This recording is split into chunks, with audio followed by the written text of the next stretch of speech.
Hi, this is Diana from Yarnetti's Crochet, and here today we want to talk about a very common problem that crocheters have. And we spend a lot of time, money, effort, and our project comes out too big or too small or does not fit. And I'm here to give you some information about how you can prevent those disappointments from happening. So the first thing that I suggest you do is make sure you're checking your pattern or your tutorial for yarn used and hook used. Also, does the pattern that you are using contain gauge information?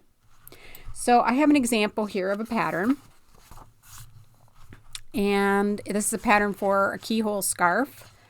So this pattern contains specific information on the brand of hook used, the amount of yarn, the weight of the yarn, the exact brand of the yarn used. It also has gauge information. So this tells me that if I was to make a swatch of 12 half double crochets, if I crocheted the 12 stitches, I should have 4 inches, and it would be 3 stitches per inch. We also have row information. So if I crocheted 8 rows of half double crochet, I should have 4 inches or 2 rows per inch. Patterns also need to have finished dimensions. Sometimes we don't have schematics, and that's fine, but we need to have finished dimensions for the project that we're doing. So for example, this one does have a schematic, and this tells you we have sizes small, medium, large, and the small is 44 inches long, medium is 47, and the large is 50 inches long. And the width for all the sizes is 6 inches. If your pattern does not contain this kind of information, you may struggle with creating the project the way the pattern designer suggests. We talked about schematics. Schematics are great. Sometimes they aren't in patterns, but at the very least, you need to have those finished dimensions of the object that you're crocheting.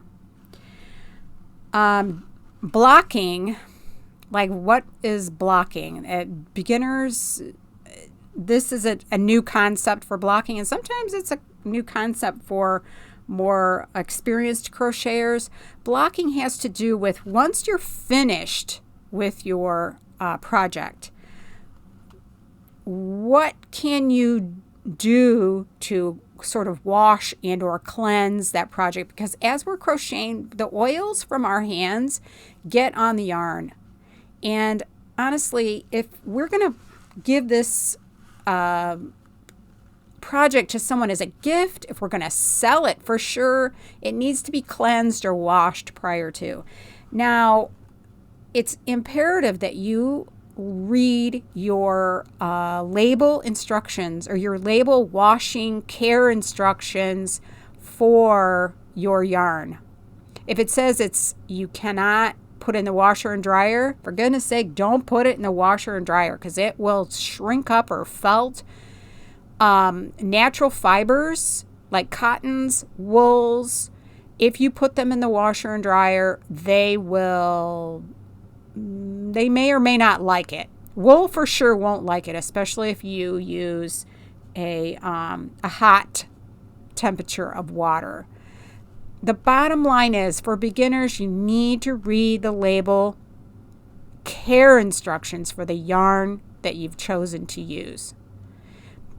Now, blocking has to do with putting the finished item out on a table, and you're either spraying it with water, or you've soaked the item in water, or you're steaming. You're using steam. And what this does is it makes the finished object more, it adds to the drape, it adds to the softness, and It also it helps the finished object maintain its size.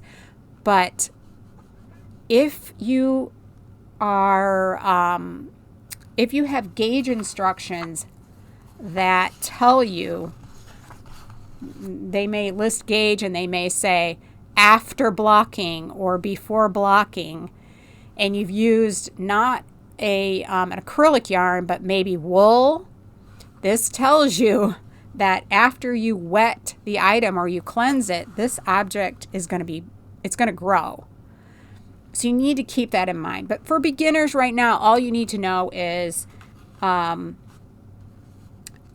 the care instructions on the label for the yarn to cleanse or wash your finished object before you give it as a gift and before you wear it. Okay, so my object came out too big, too small. I can't wear it.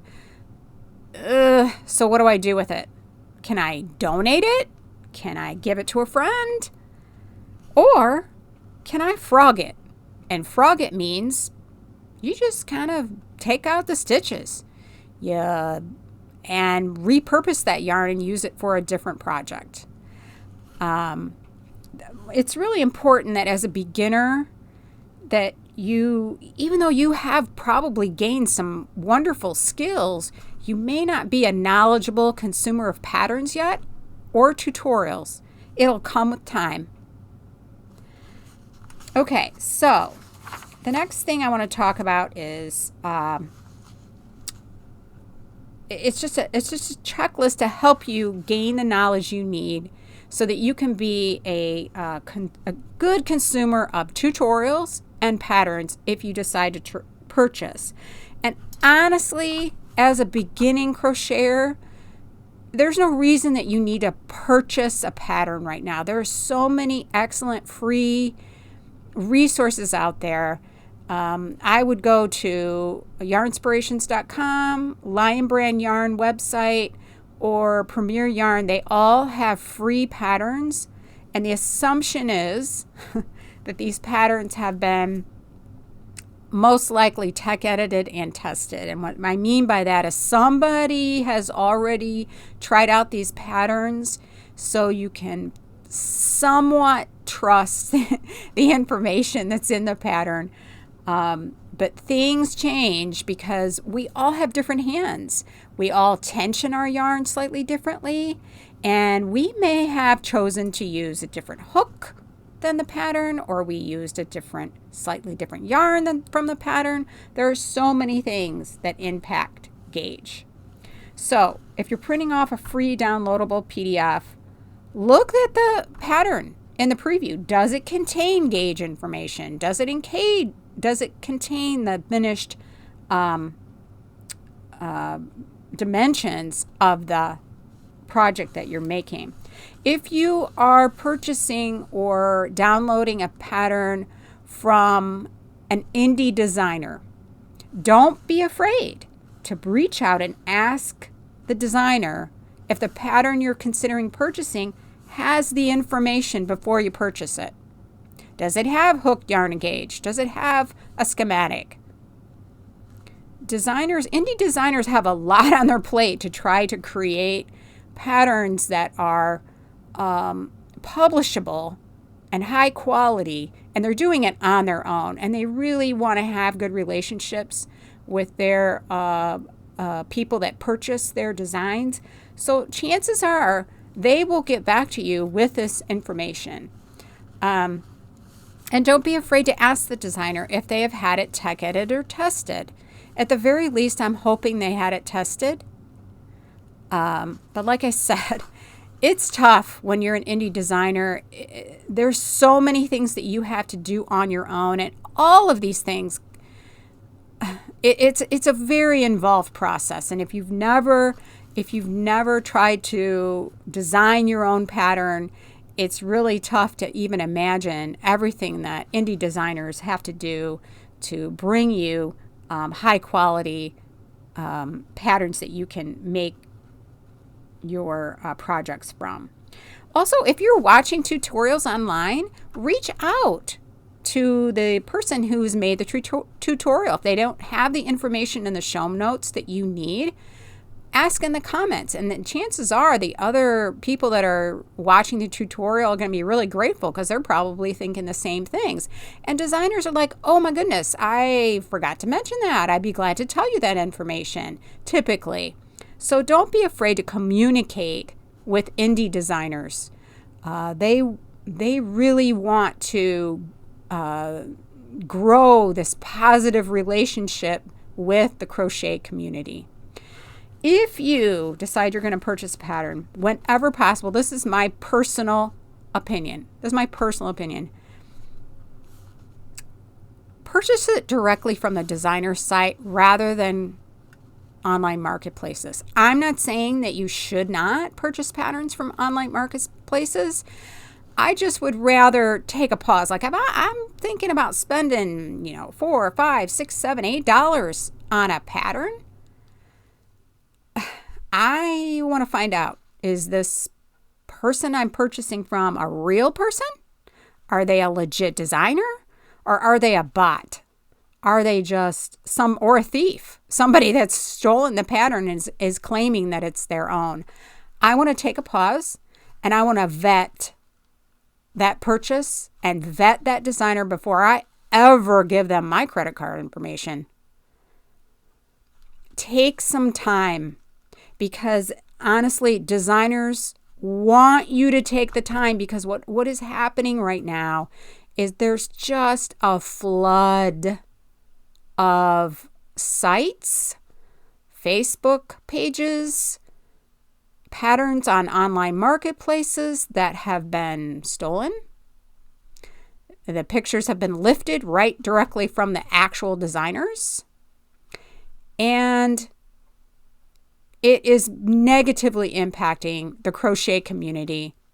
It is negatively impacting crocheters because you may end up wasting money, time, and resources, and you are negatively impacting the designers themselves. So as a crochet community, we need to take a pause before we click buy and vet our designers and go to their actual sites to purchase patterns. Hopefully this will get better. Hopefully it will, change as we come together as a community. I'm not saying don't purchase patterns from online marketplaces. You do you. You buy whatever you do. But personally, I'm going to take a pause and take some time to make sure I'm vetting the designer before I ever click buy. That's just my personal opinion, and but you do you. The other thing I want to show you is I want to show you some factors that influence gauge. And gauge is that piece of the pattern. Remember we talked about this. When you crochet, when you crochet your stitches, how big is it going to be? And there's many factors, as I mentioned. Hook size, style, and even brand of hook can impact your gauge or how big your crochet object is going to be. Your yarn weight and the brand will impact it. The content, is it acrylic? Is it cotton? Is it wool? Is it a blend? Your personal tension, which means how tightly or how loosely you personally crochet, and a concept called the golden loop. And I'm not going to talk about the golden loop today. We're going to dive deeper into this concept with a second video about gauge, where we really kind of get into the weeds, but we're not going to do that today. So I want to show you some samples, some swatches. So this is a swatch of half double crochet. All the swatches I'm going to show you had the exact same number of stitches and the exact same number of rows. So the exact number of stitches going across and the same number of rows going up. So this was made with a 5mm hook. This is a Susan Bates hook. And this yarn is, the brand of it is Caron 1 pound yarn. This swatch was made from a different hook. I made it with an size H hook. So these are the same size, technically hook, but they're different hooks. This hook is what's called an inline hook. And what that means is the hook part, everything is in a line. You can see it. The hook angles down in a line that lines up with the hook, the handle itself. It's in a line. This is actually it's a hybrid hook. It's more tapered, and you can see that they do not line up, that there's space. They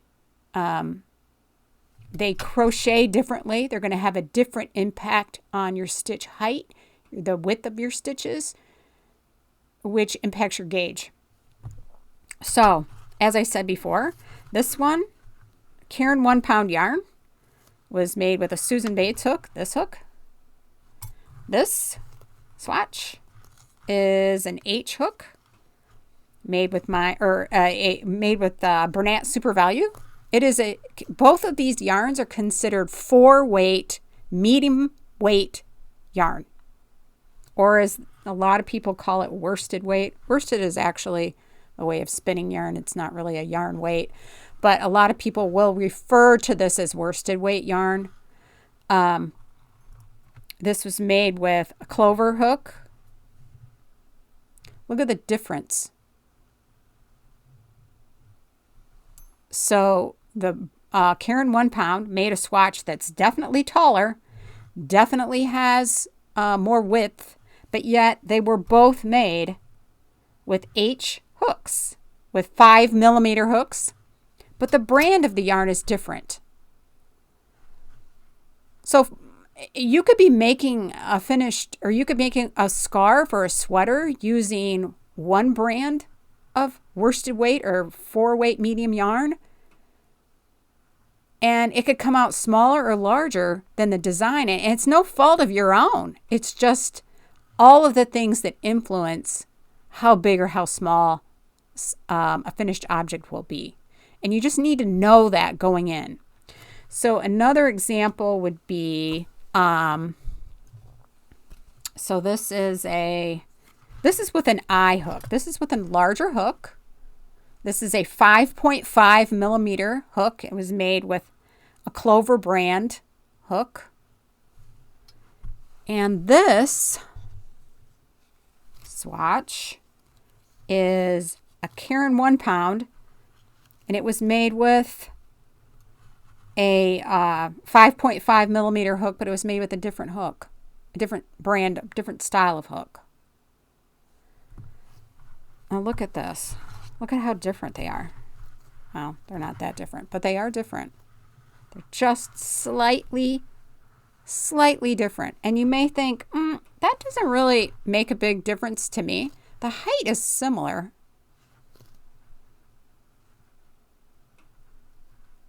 But the width is just very slightly larger. And where it really makes a difference is when you start making apparel like sweaters. But at least you know how your hook and your yarn brand are going to impact the size of your finished project.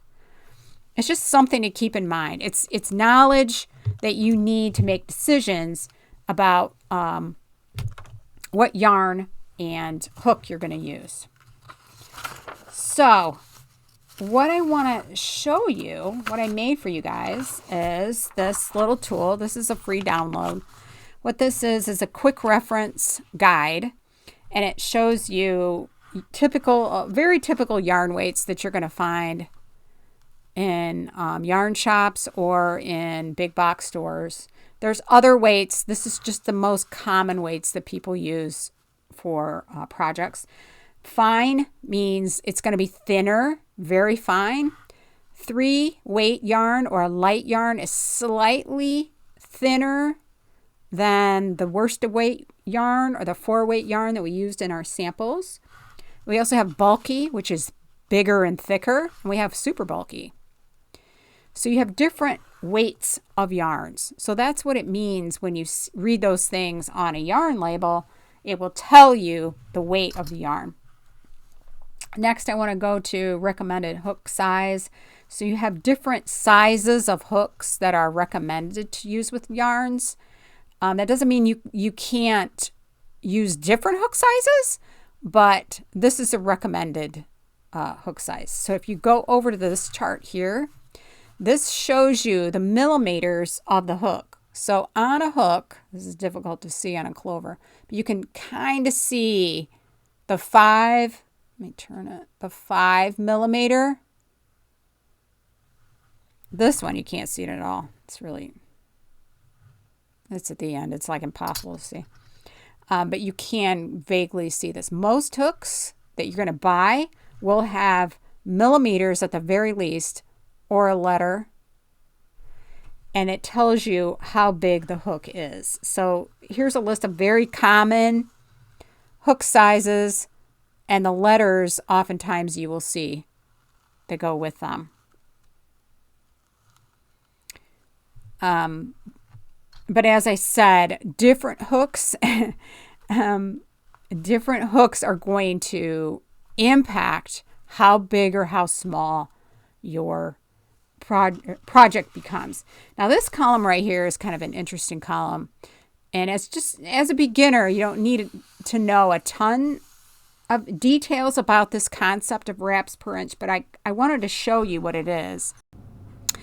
So what I wanted to show you is the concept of wraps per inch, and as a beginner, you don't need to know a ton about this concept other than it's used as a way to determine how thick or how thin a yarn will be, or how big or small your finished object will end up being related to the thickness of the yarn. So wraps per inch literally refers to how many wraps I can get in an inch space. So this is the Bernat Super Value. This is a 4-weight yarn. I'm not going to pull it too tight, but I'm going to wrap it firmly. There's 1, 2, 3. I'm going to scooch those so they're even. 3, 4. Oops, that overlapped. 5, 6, 7. I'm going to scooch them so they're right next, but not on top of each other. 8, 9, 10, 11, 12. So there's 12 wraps per inch, and that's pretty typical for a let's go down here, for a medium weight yarn. It's a pretty typical to have 12 wraps per inch. Not unusual. There's a range. I think it's like 12 or 10 to 12, 10 to 12 wraps per inch. So I want to show you the difference with a different yarn. This is Caron 1-pound yarn. And already, like you can see, where's my end? You can see the difference in the yarn just by looking at them right here. Maybe you can, maybe you can't. Maybe you can't. But anyway, the Caron 1-pound is definitely a thicker 4-weight yarn. So I'm going to wrap it. I'm going to make sure that it's not too tight, but the wraps are snuggled up next to each other. There's 3, 4, 5, 6. Don't pull it too tight. 7, 8, 9, 10. So I get 10 wraps per inch. So this means that using this Caron 1-pound 4-weight worsted 4-weight medium weight yarn, whatever you make is going to come out bigger than if you use the same hook with a Bernat Super Value yarn. So just because this is a little bit thicker, that means that your work's going to turn out bigger. So it's just some information that you need to know. The other thing that the crocheters tend to do, well, maybe they don't tend to do, I guess I've just seen it a lot with my buddies that are learning to crochet. They decide they want a tighter look to their scarf or their sweater or whatever it is that they're making. And they decide that, okay, well, I'm going to use my 4-weight yarn, but I'm going to use a really small hook and I'm going to make it look tighter. And I really advise against doing that, because what will happen is you will end up with a very stiff scarf. Taking that hook size down too small related to the yarn weight will produce a stiff fabric. And if you want your finished object to have drape and have good squish and to feel good, you need to think about what your hook size that you're going to be using. And that's why it's good to swatch. And what I mean by swatch, make a practice crocheted piece with the yarn and the hook you're planning on using. Just a small swatch. I know a lot of crocheters, and I am so guilty of this. They're like, I just want to make the thing. I don't want to do this. I just want to make the thing. And honestly, even if you swatch, you may not be able to get a perfect size when compared to the actual what the designer did, because all of our hands are different. We all have different tension. There's so many variables. But at least you know how the yarn and the hook that you're choosing are going to come out in terms of drape. You know, for wearables, I'm not a fan of stiff wearables. But, you know, if you're making placemats or other types of items that you want the stiffness, maybe you're making a basket and you want it stiff. So use your knowledge about hook sizes and yarn weights to produce a stiffer fabric. Okay, so be sure to download this free resource and just keep it in your notebook or your folder of resources. And you can use it as needed. Like I said, there's lots more different yarn weights and there's lots more different hook sizes. There's whole hook sizes that are so teeny tiny they're used to make lace. But we'll save that for another time. So I hope you learned something about gauge and why size is important. The size of your hook and the size of your yarn combined with your personal yarn tension and how it can impact what you make. You're doing a great job. Keep up the good work. You're growing your skills, and now you're growing your knowledge that you can use in combination with these good crochet skills. See you next time.